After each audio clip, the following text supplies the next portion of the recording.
ప్రతి ఒక్కరికి చెప్పాల్సిన బాధ్యత ఇక్కడ ఉన్నటువంటి కార్యకర్తలకి అదేవిధంగా మహిళలందరి మీద ఉందని మీ అందరికీ తెలియజేస్తాం.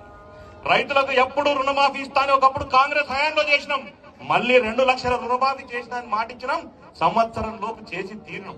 దాంతో పాటు వచ్చే సంవత్సరం వచ్చే ఏడాదినే 7,500 రూపాయల రుణమాఫీ ఏదైతే చేస్తామని చెప్తున్నామో రేపు 9వ తారీఖు లోపు మన ముఖ్యమంత్రి రేవంత్ రెడ్డి గారి చేతుల మీదుగా అది కూడా కార్యక్రమం చేయబోతున్నాం. విద్యార్థులకు కూడా ఇంటిగ్రేటెడ్ స్కూల్స్ ని ఏర్పాటు చేస్తున్నాం. ఏదైతే కార్పొరేట్ హైదరాబాద్ లో స్కూల్ ఉన్నాయో అటువంటి కార్పొరేట్ స్కూల్ ఏదైతే ఉందో దానికి ఏమాత్రం తగ్గకుండా ప్రతి నియోజకవర్గంలో ఇంటిగ్రేటెడ్ బీసీ ఎస్సీ మైనారిటీ ప్రతి ఒక్క రంగానికి సంబంధించిన ఎవరైనా 2,600 మంది విద్యార్థులు ఆ నియోజకవర్గంలో ఉండే ప్రతి ఒక్కరు కూడా ఒక బ్రహ్మాండమైన హైదరాబాద్ లో ఒక ఎమ్మెల్యేలో లేకపోతే ఒక పెద్ద ధనవంతుల పిల్లలు ఏ విధంగా చదువుతారో అటువంటి విధంగా ఈ రోజు ప్రతి ఒక్క భారతదేశం లేకుండా చదివించాలన్న ఆలోచనతోన ఈ రోజు ప్రతి నియోజకవర్గంలో ఇంటి